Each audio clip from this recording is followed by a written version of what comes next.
Assalamualaikum warahmatullahi wabarakatuh. Alhamdulillahirabbil alamin wassalatu wassalamu ala asrofil anbiya'i wal mursalin wa ala alihi wa rasulillahi ajmain.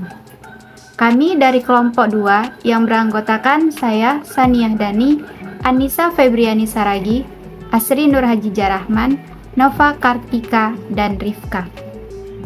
Pada kesempatan kali ini kami akan membahas materi mengenai carding. Perkembangan dari penggunaan kartu kredit di Indonesia meningkat seiring dengan kemajuan industri perbankan. Kartu kredit menawarkan kemudahan dalam melakukan transaksi tanpa harus menggunakan uang cash. Selain itu, bentuknya yang simpel dan sederhana dapat dengan mudah dibawa kemana-mana, bahkan dalam jumlah yang amat besar. Selain itu, dipercaya lebih aman. Namun pada kenyataannya, penggunaan kartu kredit yang semakin menjamur dapat menciptakan kejahatan baru. Salah satunya adalah kejahatan carding. Kejahatan carding merupakan kejahatan bertransaksi, memesan atau membeli barang dari dalam maupun luar negeri dengan menggunakan kartu kredit palsu untuk memperoleh suatu keuntungan. Carding adalah praktik atau tindakan menggunakan kartu kredit atau debit yang diperoleh secara ilegal atau dicuri untuk melakukan pembelian atau transaksi finansial online. Pelaku carding biasanya mencuri data kartu kredit dari pemilik aslinya, baik melalui phishing, keylogging, skimming, atau serangan cyber lainnya.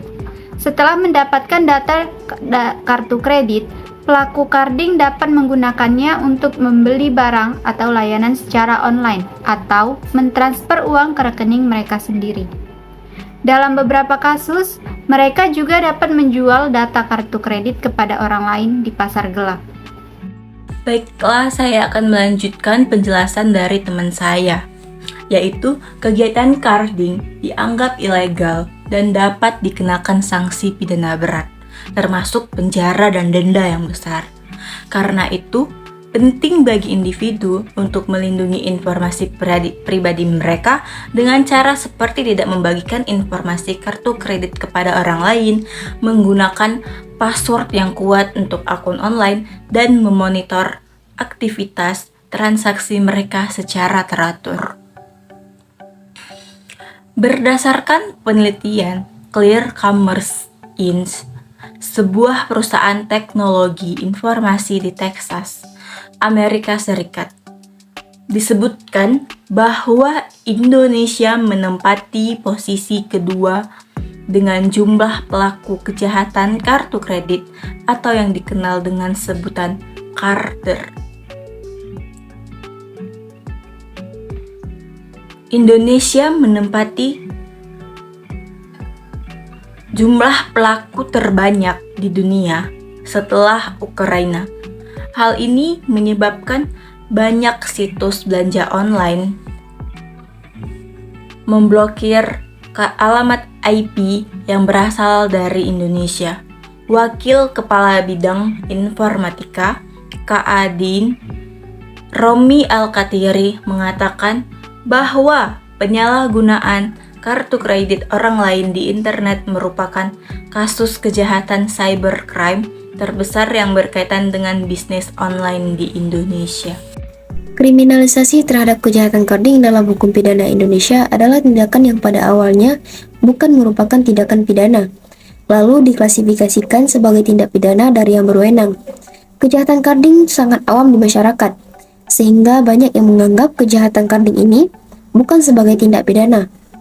Kejahatan carding diatur dalam Undang-Undang Nomor 19 Tahun 2016 tentang perubahan atas Undang-Undang Nomor 11 Tahun 2008 tentang informasi dan transaksi elektronik dalam Pasal 30, Pasal 32, Pasal 34 Ayat 1 dan Pasal 35. Sanksi pidananya ditegaskan dalam Pasal 45 sampai dengan Pasal 52 dan juga ada beberapa pasal dalam KUHP yang mengkriminalisasi cybercrime, yaitu Pasal 362, Pasal 363 Ayat 1, dan Pasal 378 KUHP, yaitu tentang pencurian dan penipuan. Dalam pasal 362 KUHP yang mempunyai dan mengatur tentang pencurian, di mana kaitannya dalam kasus kejahatan carding ini bergantung pada modus operandi yang dilakukan oleh pelaku. Jika pelaku melakukan kejahatan carding ini dengan mencuri kartu kredit seseorang secara non-fisik menggunakan software, maka dapat dikenakan pasal ini. Untuk pasal 363 KUHP ayat 1 yang memiliki poin persekokolan kaitannya dengan kejahatan carding ini, yakni dalam proses kejahatan berlangsung dilakukan dengan cara bersekongkol dengan satu orang atau lebih dari dua orang, maka pasal ini dapat dikenakan karena pelaku kejahatan carding telah melakukan kerjasama dengan satu orang atau lebih dalam prosesnya. Sedangkan pasal 378 KUHP yang menyatakan artian bahwa dengan sengaja melakukan kejahatan untuk keuntungan pribadi atau orang lain dengan cara menipu. Adapun kaitannya dengan kejahatan carding ini, apabila sang pelaku melakukan kejahatan ini dengan seolah-olah menawarkan sesuatu barang dengan memasang iklan pada sebuah website atau media sosial untuk menarik korban demi mendapatkan nomor kartu kredit yang diinginkan agar dapat dipergunakan secara pribadi untuk memenuhi kebutuhannya, ataupun modus lainnya yang memiliki kemiripan dalam melakukan kejahatan ini, maka pasal ini dapat dikenakan pada pelaku kejahatan tersebut. Terima kasih kepada teman saya yang sebelumnya sudah menjelaskan materi tentang undang-undang yang mengatur carding. Selanjutnya saya akan menjelaskan penyebab terjadinya kejahatan carding dan faktor internal dari penyebab carding ini sendiri. Penyebab terjadinya kejahatan carding tidak hanya disebabkan karena perkembangan dari teknologi informasi dan komunikasi yang semakin maju, namun ada beberapa faktor lain yang ikut berperan menjadi penyebab dari kejahatan carding. Penyebab munculnya kejahatan carding dibagi menjadi dua faktor, yaitu faktor internal dan faktor eksternal, yaitu semuanya akan dijelaskan sebagai berikut. Yang pertama, di sini kita ada faktor internal. Faktor internal sendiri merupakan faktor yang ada dalam diri pelaku kejahatan carding, bisa berupa fisik, psikis, usia, jenis kelamin, dan lain sebagainya. Berikut ini beberapa yang termasuk dalam faktor internal yang menjadi penyebab kejahatan carding. Yang pertama ada faktor usia. Para pelaku dari kejahatan carding ini memiliki usia kurang lebih rata-rata 17 sampai 40-an tahun. Namun, yang paling banyak yaitu usia 17 sampai 20-an. Karena mereka memiliki kemampuan daya serap yang tinggi dalam menyerap suatu pengetahuan, ditambah dengan sifat mereka yang cenderung memiliki keingintahuan yang tinggi pula terhadap sesuatu hal yang baru.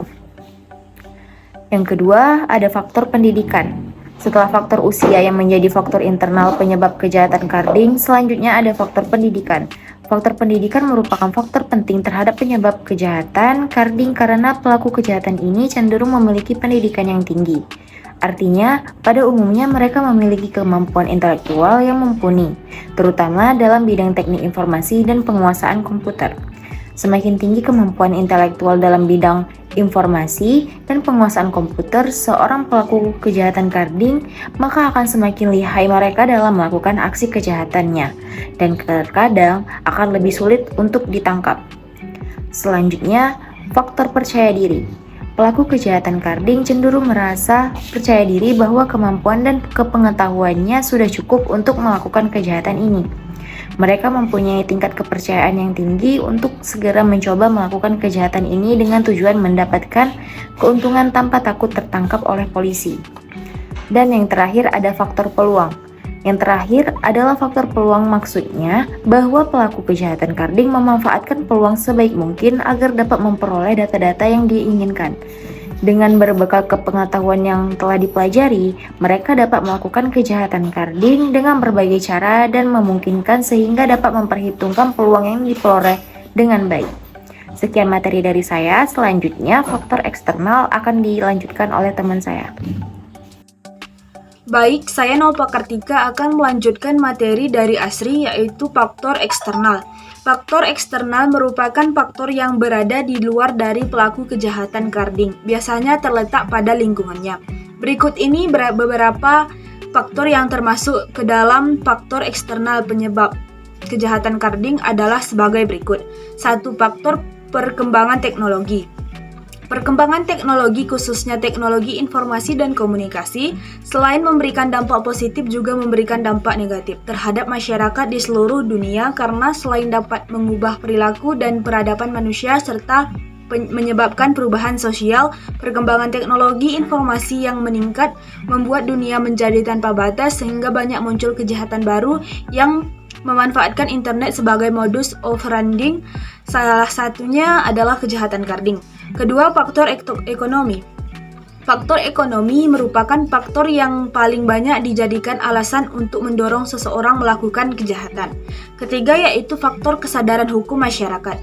Kesadaran hukum masyarakat Indonesia terhadap kejahatan di dunia maya, khususnya kejahatan carding, masih sangat lemah. Hal ini disebabkan oleh kurangnya pengetahuan masyarakat tentang apa dan bagaimana jenis-jenis kejahatan di dunia maya.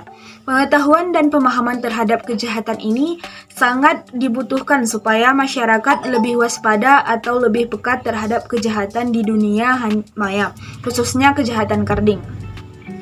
Keempat, yaitu faktor penegak hukum. Keempat, faktor penegak hukum. Ada 4 syarat yang harus dipenuhi untuk dapat terselenggaranya penegakan hukum adalah sebagai berikut, yaitu adanya peraturan, adanya lembaga yang menjalankan peraturan itu, adanya fasilitas sebagai pendukung pelaksanaan peraturan tersebut, dan adanya kesadaran hukum dari masyarakat. Kelima, faktor budaya hukum. Faktor budaya hukum menurut Blankenbrunk, budaya hukum merupakan budaya yang berkaitan erat dengan penghargaan dan sikap manusia terhadap hukum sebagai realitas sosial.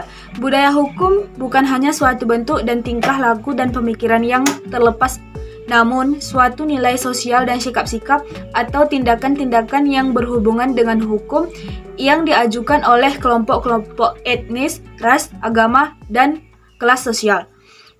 Keenam, faktor lemahnya sistem pengawasan bank. Salah satu penyebab terjadinya kejahatan carding adalah karena lemahnya sistem pengawasan internal dari bank penerbit. Pesatnya kemajuan teknologi mendorong lembaga perbankan untuk terus bergerak secara dinamis mengikuti perkembangan zaman dengan tujuan untuk memudahkan kebutuhan nasabah, sehingga aparat pengawas bank harus terus meningkatkan kemampuannya terus-menerus secara berkesinambungan supaya dapat mendeteksi potensi kejahatan carding sedini mungkin.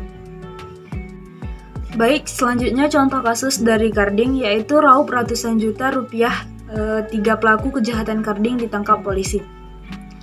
Anggota Subdit V Cyber di Treskrimus Polda Jawa Timur atau Jatim berhasil mengungkap kasus tindak pidana ITE berupa ilegal akses jenis carding atau menggunakan data kartu kredit milik orang lain untuk membeli tiket maskapai penerbangan dan kamar hotel.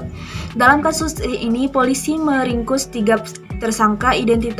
Ketiga tersangka masing-masing berinisial SG dan FD yang merupakan pemilik agen travel yang menjual tiket maskapai atau kamar hotel hasil kejahatan carding. Disusul MR sebagai eksekutor atau yang melakukan pembelian tiket-tiket maskapai dan kamar hotel yang pembayarannya menggunakan data kartu kredit milik orang lain.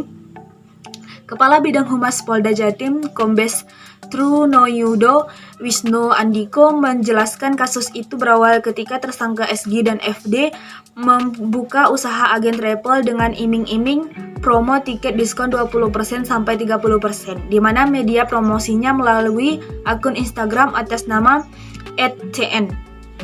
Selanjutnya, apabila ada pelanggan yang memesan tiket maskapai atau kamar hotel, tersangka SG dan FD menyuruh pelanggan untuk mencari tahu dulu harga tiket resmi pada salah satu situs jual beli tiket perjalanan dengan dalih agar bisa menentukan diskon yang akan diberikan kepada pelanggan. Lalu tersangka SG dan FD membeli tiket tersebut dari para pelaku ilegal akses jenis carding yang salah satunya adalah tersangka MR. Dengan harga beli hanya sebesar 40% sampai 50% dari harga resmi. Kemudian dijual lagi kepada pelanggan seharga 70% sampai 75% dari harga resmi. Terang Turnoyudo. Untuk tersangka MR mendapatkan data-data kartu kredit milik orang lain secara ilegal dengan cara membeli dari para pelaku spammer atau pencuri data kartu kredit melalui media sosial Facebook Messenger dengan harga per satu data kartu kredit CC 150.000 sampai 200.000. Untuk data kartu kredit yang dibobol atau digunakan melakukan pembelian tiket adalah milik orang Jepang. Tersangka SG melakukan perbuatan sejak Februari 2019 dengan keuntungan per bulan kurang lebih 30 juta. Dalam 1 tahun melakukan kurang lebih 500 transaksi tiket hasil carding dan sudah mendapatkan keuntungan 300 juta sampai 400 juta.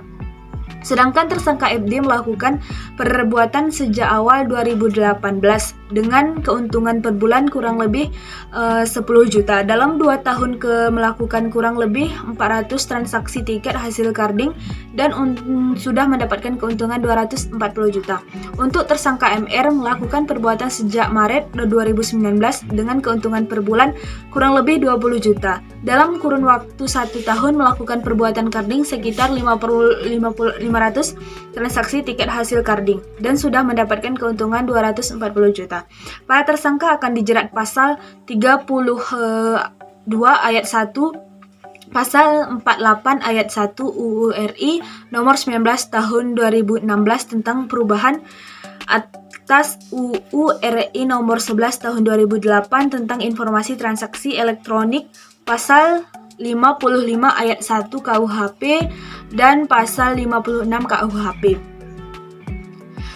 Mungkin hanya ini yang dapat kami sampaikan dari kelompok 2. Lebih dan kurang kami mohon maaf. Wabillahi taufiq wal hidayah. Wassalamualaikum warahmatullahi wabarakatuh.